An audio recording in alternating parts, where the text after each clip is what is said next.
चलिए question number 91 देखते हैं। क्वेश्चन नंबर 91 में पूछा गया है, धारा 25 या धारा 34 के अधीन उद्ग्रहित किसी जुर्माने और समुचित रजिस्ट्रीकरण फीस की रकम के बीच अंतर का पूर्णतः या भागतः परिहार करने की शक्ति किसे प्राप्त है? ऑप्शन 1 राज्य सरकार को, 2 महानिरीक्षक को, 3 1 एवं 2 दोनों को और 4 केवल 2 को। तो इस क्वेश्चन का राइट आंसर ऑप्शन नंबर 2 है, माफ़ कीजिएगा, महानिरीक्षक को ये शक्ति प्राप्त है। तो ऑप्शन नंबर 2 इस क्वेश्चन का राइट आंसर आपका हो जाता है। आगे चलते हैं। आगे पूछा गया है, दस्तावेजों के उपस्थित किए जाने पर रजिस्ट्रीकरण पदाधिकारियों के कर्तव्य दिए गए हैं। ऑप्शन 1 धारा 52, ऑप्शन 2 धारा 53, ऑप्शन 3 धारा 54 या ऑप्शन 4 धारा 55। तो इस क्वेश्चन का राइट आंसर हो जाएगा ऑप्शन नंबर 1 धारा 52 में दस्तावेजों को उपस्थित किए जाने पर रजिस्ट्रीकरण पदाधिकारियों के कर्तव्य दिए गए हैं धारा 52 के अंतर्गत। आगे चलते हैं। अगला सवाल है, दस्तावेज के उपस्थित किए जाने पर रजिस्ट्रीकरण पदाधिकारियों के कर्तव्य हैं। ऑप्शन 1 दस्तावेजों के रजिस्ट्रीकरण के लिए उपस्थित किए जाने की तारीख, समय और स्थान धारा 32 कै के अंतर्गत लाई गई फोटोग्राफ, उंगली छापे और उपस्थित होने वाले प्रत्येक व्यक्ति के हस्ताक्षर, ऐसे में प्रत्येक दस्तावेज पर उसके उपस्थित किए जाने के समय प्रस्थांकित करना। ऑप्शन 2 ऐसे दस्तावेजों के लिए पावती रजिस्ट्रीकरण पदाधिकारी उसे उपस्थित करने वाले व्यक्तियों को देगा। ऑप्शन 3 रजिस्ट्रेशन के लिए ग्रहित प्रत्येक दस्तावेज नकल धारा 62 में अंतर्विष्ट उपबंधों के अधीन रहते हुए उसके लिए समुचित पुस्तक में अपना ग्रहण के क्रमानुसार आवश्यक विलंब के बिन की जाएगी। ऑप्शन 4 ऐसी सभी पुस्तकें समय समय पर अभिप्रमाणित की जाएंगी और ऑप्शन 5 उपर्युक्त सभी। तो ऑप्शन 5 ही इसका राइट आंसर है, उपर्युक्त सभी इसके सही उत्तर हैं। नंबर 1 भी सही है, नंबर 2 भी सही है, नंबर 3 भी सही है, नंबर 4 भी सही है। आगे चलते हैं। निष्पादन के प्रत्याख्यान से भिन्न आधार पर रजिस्ट्रेशन से इनकार करने वाले उप रजिस्ट्रार के आदेश की अपील होगी। ऑप्शन 1 रजिस्ट्रार से, 2 महानिरीक्षक से, 3 राज्य सरकार से या 4 उच्च न्यायालय में। तो right answer option number 1 registrar से। अपील कहाँ होगी आप याद रखेंगे, रजिस्ट्रार से। चलिए अगले क्वेश्चन की तरफ चलते हैं।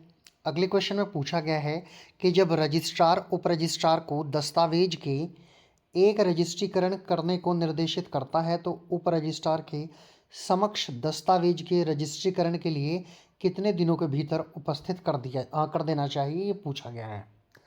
सवाल को फिर से एक बार समझ लीजिए कि जब रजिस्ट्रार उप रजिस्ट्रार को दस्तावेज के रजिस्ट्रीकरण करने को निर्देशित करता है तो उप रजिस्ट्रार के समक्ष दस्तावेज के रजिस्ट्रीकरण के लिए कितने दिनों के भीतर उपस्थित कर देना चाहिए। ऑप्शन 1 रजिस्ट्रार के आदेश से 15 दिन के भीतर, 2 रजिस्ट्रार के आदेश से दिनांक से 30 दिन के भीतर, रजिस्ट्रार के आदेश के दिनांक से या आदेश से 45 दिन के भीतर, या रजिस्ट्रार के आदेश से 90 दिन के भीतर टाइम दिया गया है। तो इसका राइट आंसर ऑप्शन नंबर 2 है, 30 दिन के भीतर। जब आपका आदेश हो जाता है उसके बाद 30 दिन के बाद आपको 30 दिन के अंतर बाद नहीं, याद रखिएगा, 30 दिन के अंदर उप रजिस्ट्रार के समक्ष दस्तावेज के रजिस्ट्रीकरण के लिए उपस्थित हो जाना चाहिए, ये आप याद रखेंगे। आगे चलते हैं। अगला सवाल है, जहाँ की रजिस्ट्रार ने निष्पादन के प्रत्याख्यान के आधार पर रजिस्ट्रीकरण करने से इनकार किया है वहाँ आवेदन किया जाएगा। ऑप्शन नंबर 1 उप रजिस्ट्रार के रजिस्ट्रेशन से इनकार के आदेश के पश्चात 30 दिन के भीतर आवेदन रजिस्ट्रार के समक्ष किया जाएगा। 2 इनकार के आदेश से 60 दिन के भीतर महानिरीक्षक से, 3 1 एवं 2 दोनों और 4 केवल 2। इसका राइट आंसर ऑप्शन नंबर 1 है, उप रजिस्ट्रार के रजिस्ट्रेशन के इनकार के आदेश के बाद 30 दिन के भीतर आवेदन रजिस्ट्रार के समक्ष किया जाना चाहिए। आगे चलते हैं। आगे है, यदि रजिस्ट्रार दस्तावेज को रजिस्ट्रीकरण करने से या धारा 72 या धारा 75 के अधीन दस्तावेज का रजिस्ट्रीकरण करने से इनकारी का आदेश देता है तो व्यथित व्यक्ति द्वारा अपील की जाएगी कहाँ पर?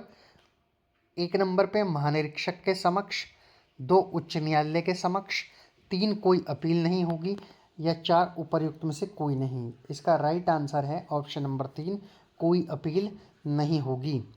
आगे चलते हैं। अगला सवाल है, रजिस्ट्रेशन, तलाशी और प्रतियों के लिए फीसें नियत की जाती है, कौन इसके फीस नियत करता है? ऑप्शन 1 रजिस्ट्रार द्वारा, 2 महानिरीक्षक द्वारा, 3 राज्य सरकार द्वारा, या 4 केंद्र सरकार द्वारा।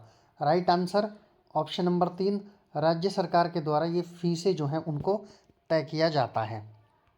आगे चलते हैं। दस्तावेजों का अशुद्ध पृष्ठांकन, नकल या अनुवाद या रजिस्ट्रीकरण क्षति पहुंचाने के आशय से करता है तो प्रत्येक रजिस्ट्रीकरण पदाधिकारी और इस अधिनियम के प्रायोजनों के लिए कार्यालय में नियुक्त प्रत्येक व्यक्ति दंडनीय होगा। ऑप्शन नंबर 1 7 वर्ष के कारावास या जुर्माने से या दोनों से, 2 कारावास से जिसकी अवधि 7 वर्ष तक हो सकती है या जुर्माने से या दोनों से, 3 वर्ष तक कारावास या जुर्माना या दोनों से, और 4 1 वर्ष के कारावास या जुर्माना या दोनों से। राइट आंसर ऑप्शन नंबर 1 7 वर्ष तक के कारावास या जुर्माने या दोनों से, आप याद रखेंगे। आगे चलते हैं। अगला सवाल हमारा, मिथ्या कथन करने, मिथ्या नकलों या अनुवादों को परिदत्त करने, छद्म, प्रतिरूपण और अभिप्रेरण करने वाला व्यक्ति दंडनीय होगा। 1 वर्ष का कारावास और जुर्माने से, 3 वर्ष का कारावास और जुर्माने से, 7 वर्ष का कारावास और जुर्माने से, कारावास जिसकी अवधि 7 वर्ष तक की हो सकेगी, या जुर्माने या दोनों से। राइट आंसर ऑप्शन नंबर 4, कारावास जिसकी अवधि 7 वर्ष तक की हो सकेगी या जुर्माने से या फिर दोनों से, बोथ, ये आप याद रखेंगे। आगे चलते हैं। रजिस्ट्रीकरण कार्यालय में इच्छा पत्र से भिन्न कोई दस्तावेज कितने दिनों तक अदावाकृत रही है तो नष्ट कर दी जाएगी? 2 वर्षों तक, 4 वर्षों तक, 3 वर्षों तक, 5 वर्षों तक। राइट आंसर है 2 वर्षों तक, यानी 2 साल तक। अगर अदावा है तो उसे क्या कर दिया जाएगा? नष्ट कर दिया जाएगा। आगे चलते हैं। विलो को निक्षिप्त, डिपॉजिट किसके पास किया जाता है? किसी भी रजिस्ट्रार के पास, उप रजिस्ट्रार के पास, 1 एवं 2 दोनों के पास, और 4 1 या 2 के पास।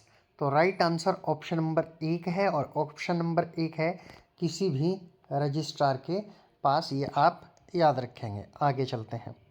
अगला सवाल, निम्नलिखित का रजिस्ट्रेशन आवश्यक नहीं है। ऑप्शन 1 दत्तक ग्रहण, 2 वसीयत, 3 1 एवं 2 दोनों, और 4 भागिक पालन का। तो राइट आंसर ऑप्शन नंबर 3 है 1 एवं 2 दोनों।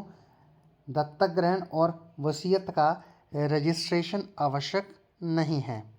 आगे चलते हैं। रजिस्ट्रीकरण अधिनियम 1908 के अंतर्गत दंडनीय अपराध का विचारण करेगा। ऑप्शन 1 द्वितीय श्रेणी के मजिस्ट्रेट की शक्तियों से अन्यून्य शक्तियां प्रयोग करने वाला कोई न्यायालय, 2 द्वितीय श्रेणी मजिस्ट्रेट से अन्यून्य शक्तियां प्रयोग करने वाला पदाधिकारी, 3 1 या 2 दोनों, और 4 केवल 2। राइट आंसर ऑप्शन नंबर 3 1 या 2 दोनों, यानी ये भी सही आंसर है और ये भी आपका सही आंसर हो जाता है। ऑप्शन 3 इसका सही आंसर है। आगे चलते हैं क्वेश्चन नंबर 105 पर। सत्य कथन बताना है। ऑप्शन 1 रजिस्ट्रीकरण पदाधिकारी लोक सेवक समझे जाएंगे। 2 रजिस्ट्रीकरण अधिनियम के अंतर्गत कार्यवाही भारतीय दंड संहिता की धारा 228 के अंतर्गत न्यायिक कार्यवाही है। 3 यदि रजिस्ट्रीकरण अधिकारी किसी व्यक्ति से कोई जानकारी चाहता है तो वह व्यक्ति जानकारी देने के लिए वैधता बाध्य है। और 4 उपर्युक्त सभी। तो इस क्वेश्चन का राइट आंसर ऑप्शन नंबर 4 है, उपर्युक्त सभी इसका राइट आंसर आपका हो जाएगा। तो ये आपके लगभग 100 क्वेश्चन इस तरह पूरे हो जाते हैं। यदि आप इन क्वेश्चन की पीडीएफ लेना चाहते हैं तो हमें कमेंट बॉक्स में ज़रूर लिखिएगा। इस 100 क्वेश्चन की पीडीएफ आपको बिल्कुल निःशुल्क दी जाएगी। इसके लिए आपसे कोई चार्ज किसी भी प्रकार का नहीं लिया जाएगा। रजिस्ट्रीकरण अधिनियम 1908 जो है उसको हमने पढ़ा, उनके 100 क्वेश्चनों को देखा। आशा करता हूँ कि ये आपको पसंद आए होंगे। यदि ये पसंद आए हैं तो इस वीडियो को लाइक कीजिए, शेयर कीजिए, और यदि आप हमारे चैनल पर नए हैं तो हमारे चैनल को भी सब्सक्राइब जरूर कर लीजिए।